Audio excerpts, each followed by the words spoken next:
नमस्कार, आदाब, सत श्री अकाल। लाइव नेशन 7 में आपका स्वागत है। मैं शादाब मलिक। अगर अभी तक आप लोगों ने हमारे चैनल को सब्सक्राइब नहीं किया है तो ज़रूर सब्सक्राइब कर लें। बिहार में रोज़गार का मुद्दा और छात्रों का सड़क पर उतरना कोई नई बात नहीं है, ये पुरानी हो चुकी है। सरकार के कानों तक पर जूं ही नहीं रेंगती। आवाज़ लगातार उठती है, सड़क पर उठती है तो सदन में भी कुछ विधायकों द्वारा उठाई जाती है, मगर चर्चा होती है शराब पर, शराबबंदी पर। बोतल विधानमंडल के परिसर में मिल जाए तो हंगामा मचता है, मगर सड़क पर छात्र उतर जाएं तो जूं ही नहीं रेंगती। ऐसा ही एक और मुद्दा है लाइब्रेरियन की बहाली का लेकर। आप देख रहे हैं all Bihar trained librarian association Bihar Pradesh committee 2007 और 2008 में वैकेंसी निकलती है, लाइब्रेरियन की बहाली होती है और उसके बाद 2021 समाप्ति की तरफ है। मगर लाइब्रेरियन का कोर्स तो बिहार सरकार कराती है अपने कॉलेजों में, मगर उसकी बहाली के लिए कोई वैकेंसी नहीं आती। और ऐसे में पटना के गर्दनी बाग में एक बार फिर छात्रों का आंदोलन है और ये छात्र हैं लाइब्रेरियन का कोर्स करने के बाद। आपका नाम? मेरा नाम मनीष है। हम प्रदेश उपाध्यक्ष हैं all Bihar trained librarian association के। क्या है मामला और क्यों आप लोग धरना प्रदर्शन कर? मामला यही है कि 14 साल से लाइब्रेरियन की बहाली नहीं आई है बिहार में, जबकि लाखों की संख्या में छात्र लाइब्रेरियन का कोर्स करके बेरोजगार घूम रहे हैं। हम पूरे बिहार से लोग को एकजुट किए हैं, सरकार को ये संदेश दिए हैं, बार बार सरकार से ये बात करते हैं, सड़क से लेकर सदन तक हम गए हैं कि भाई हमारी मांग को माना जाए, हमारी बात को सुना जाए, हम बेरोज़गार हैं, हम पे ध्यान दिया जाए। इन मजबूत कंधों पे थोड़ा सा भार चाहिए, इन मजबूत कंधों पर थोड़ा सा भार चाहिए। बेरोज़गार हूँ साहब, रोज़गार चाहिए। रोज़गार की मांग हम लोग कर रहे हैं 14 साल से। लोग देखिए, अब तो स्थिति क्या बताएं, हम लोग सड़क, सदन, कोर्ट, न्यायालय तक चले गए। हम लोग अब क्या कर सकते हैं? बार बार यही प्रयास रहता है कि सरकार हमारी बात को सुने, लेकिन सरकार सिर्फ नज़रअंदाजी करती है और टालती है हमारी बात को। अभी कुछ देर पहले हमारे बिहार विधानसभा के पुस्तकालय समिति के अध्यक्ष जो हैं श्री सुदामा प्रसाद जी हमारे साथ आए हुए थे। हमारी बात को हम लोग से बात किया और भरोसा दिलाया कि हमारी बात को सदन में रखेंगे। पिछले बार भी वो बात को रखे थे, हमेशा रखते आए हैं, लेकिन सरकार जो सत्ता पक्ष में है और नज़रअंदाजी कर रही है। तो हम सरकार से चाहेंगे कि छात्रों को उग्र ना करे। छात्र हैं, नौजवान हैं, खून में गर्मी है, तो चाहते हैं कि इन लोग का जो ऊर्जा है उसको सकारात्मकता में लगाया जाए। इस तरह से हमारा भी विकास होगा, बिहार का भी विकास होगा। आपका नाम? नीरज पांडे मेरा नाम हुआ सर। क्या चाहते हैं सरकार? सरकार से हम अपनी मांगों को ये रखना चाहते हैं कि विगत 2007 से ही इसकी बहाली नहीं ली है। क्या हम लोग बेरोज़गार अपने जान गंवा दें?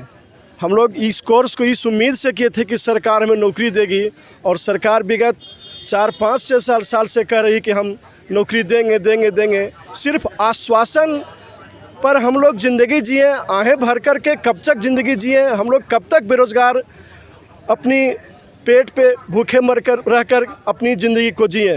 हम सरकार से यह मांग करते हैं कि हमारी मांगों को बहुत जल्द पूरा करें, अन्यथा हम बेरोज़गार युवक सड़क से सदन तक हार चुके हैं। अब हम लोग जन आंदोलन और मरण अनशन, इसके लिए जो भी करना पड़े हम करने को तैयार हैं, अन्यथा सरकार हमारी मांगे को पूरी करे। आपका नाम? मेरा नाम कमल कुमार हुआ। मैं जहानाबाद जिला उपाध्यक्ष के पद पे हूँ। हम सरकार से यही मांग करते हैं कि अभी जो हमारे यहाँ जितने भी प्राइमरी स्कूल्स हैं, लगभग 79,000 प्राइमरी स्कूल्स हैं आपको, और 21,000 लगभग अपर प्राइमरी स्कूल है, और हाई स्कूल की संख्या लगभग 12,000 है। अगर उन सभी में लाइब्रेरियन की बहाली हो जाए तो जितने भी हम लोग जो सड़क पे जो लाइब्रेरियन कोर्स किए हुए अभ्यर्थी हैं, वो सब कहीं ना कहीं लाइब्रेरियन के पोस्ट पे हो जाएंगे सर। सीट की कमी नहीं है सर, सरकार की मंशा साफ नहीं है। सरकार ये हम लोगों को रोज़गार देना नहीं चाहती है। अगर उनकी मंशा साफ हो जाए, अगर वो हमें रोज़गार देती है, तो एक भी लाइब्रेरियन के कोर्स किए हुए छात्र सड़क पे नहीं रहे। क्या लगता है कितनी वैकेंसी होगी लाइब्रेरियन? नहीं 10 लाइब्रेरियन सरकार के अनुसार जितने भी प्राइमरी स्कूल्स हैं और अपर प्राइमरी स्कूल्स हैं, उनमें भी लाइब्रेरियन की बहाली होनी है। उसके अकॉर्डिंग तो लगभग कहीं तो सर 80,000 से कम की संख्या नहीं है सर लाइब्रेरियन की। और हाई स्कूल और कॉलेजों में सर तो लगभग जो सीट्स हैं आपको 80,000 से कम नहीं है। सरकार सिर्फ एक बहाना बना रही है कि हम 8,000 सीट देंगे तो 10,000 सीट देंगे। अगर वो सिर्फ प्राइमरी स्कूल में लाइब्रेरियन की बहाली कर ले, अपर प्राइमरी स्कूल में लाइब्रेरियन की बहाली कर ले सर, तो 80,000 सीट तो सर इसी से खपत हो जाएंगे सर। तो हमारी मांगे बस यही है कि जितने भी स्कूल्स हैं सब में लाइब्रेरियन का पद सृजित करते हुए हम लोग की सर बहाली की जाए। आप लोगों ने लाइब्रेरियन का कोर्स किया है? जी जी, कितना खर्चा है? लगभग 20,000 रुपया। 20,000 रुपया कहाँ गया, किसको दिया? देखिए, हमने तो सरकार के द्वारा जो योजना मतलब ये चलाए जा रहे हैं कोर्स, उसको मैंने किया था जो कुछ रोज़गार मिलेंगे, लेकिन बिहार सरकार जो है इसके द्वारा ठगी की जा रही है। कहने का मतलब कोर्स तो करा रही है, लेकिन कोर्स के नाम पे ये ठगी की जा रही है। हमें रोज़गार नहीं दिया जा रहा है। हम आशा लेकर के इस कोर्स को किए थे जो बिहार में रोज़गार मिलेगा, लेकिन बिहार में यह सरकार के द्वारा ठगी की जा रही है। बिहार में सरकार के द्वारा कही जा रही है कि मैं गुणवत्तापूर्ण शिक्षा देता हूं, लेकिन गुणवत्तापूर्ण शिक्षा कहां से आएगी? जब तक बिहार में लाइब्रेरी नहीं होगी तो गुणवत्तापूर्ण शिक्षा उसको नहीं कही जा सकती है। बिहार में गुणवत्तापूर्ण शिक्षा के लिए आपको पुस्तकालय की स्थापना के साथ साथ पुस्तकालयाध्यक्ष की बहाली करनी ही होगी। विगत 13 सालों से बिहार में लाइब्रेरियन की वैकेंसी जो नहीं आ रही है, उसको देखते हुए हमें सरकार से यह अपील करता हूं कि आप जल्द से जल्द बिहार में लाइब्रेरियन की वैकेंसी दीजिए, जिससे कि जितने भी बेरोज़गार युवा युवती हैं बिहार में दर दर की ठोकरें खा रही हैं, वो सब अपना भविष्य इसमें संवार सके।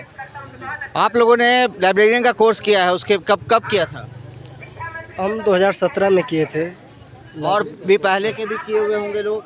हाँ, बहुत सारे पहले किए हैं सब। अभी तक जो है सबको निराशा हाथ लगी हुई है। उसी उम्मीद से हम लोग आए हैं कि सरकार जल्दी से जल्दी बहाली हम लोग को निकाल दे, क्योंकि कोर्ट भी 60 दिन का ऑर्डर दिया था, वो भी पार कर गया। अब हम लोग को झूठो टहला बहला रहा है, सिर्फ कुछ हो नहीं रहा है। सिर्फ आपने कब किया कोर्स? 2017 में। 2017 में। उसके बाद कोई वैकेंसी अभी उससे पहले 2007 से नहीं वैकेंसी आई है। लाइब्रेरियन का कोर्स करने के बाद सड़कों पर हैं अभ्यर्थी। चाहे बात STET की हो, चाहे बात बिहार कर्मचारी चयन आयोग की हो, चाहे बात CSBC की हो, चाहे बात बिहार दरोगा बहाली की हो, बिहार पुलिस की सिपाही बहाली की हो, शिक्षक नियोजन हो, कोई भी मुद्दा हो छात्रों से जुड़ा, उसमें जहां लोग की मांग एक तरफ वैकेंसी निकालने की होती है, वैकेंसी जब निकल जाती है तो परीक्षा लेने के लिए आंदोलन, जब परीक्षा होता है तो रिज़ल्ट आने के लिए आंदोलन, रिज़ल्ट होता है तो नियुक्ति पत्र लेने के लिए आंदोलन, मतलब कि छात्रों का आधा जीवन सड़क पर ही गुजर जाता है। जो बिहार के भविष्य हैं, जो बिहार देश का सबसे युवा प्रदेश है, बेरोज़गारी में तीसरा स्थान बनाए हुए है और इसमें योगदान सरकार का है। जो सरकार 15 साल से 16 साल से सरकार अपने कुर्सी पर काबिज़ हैं मुख्यमंत्री नीतीश कुमार, मगर बावजूद इसके जहां दावेदारी हो रही है सुशासन की, जहां दावेदारी हो रही है उच्च शिक्षा की, जहां दावेदारी हो रही है स्वास्थ्य व्यवस्था को सुधारने की, मगर हर तरफ लचरता सामने दिखती है। शराब की बोतलों के पीछे घूमती पुलिस नज़र आती है। शराब की बोतल अगर विधानमंडल में नज़र आ जाए तो DGP से लेकर चीफ सेक्रेटरी तक शराब की बोतल ढूंढते हैं, मगर सड़क पर युवा रोज़गार ढूंढ रहा है, उसे पूछने वाला कोई नहीं। बने रहे हमारे साथ, देखते रहे हमारा वीडियो। अगर आपको हमारा वीडियो पसंद आता है तो हमारे चैनल को ज़रूर सब्सक्राइब करें। फेसबुक के जरिए देख रहे हैं, पेज लाइक करें, साथ ही ट्विटर हैंडल पर हमें फॉलो ज़रूर करें। धन्यवाद।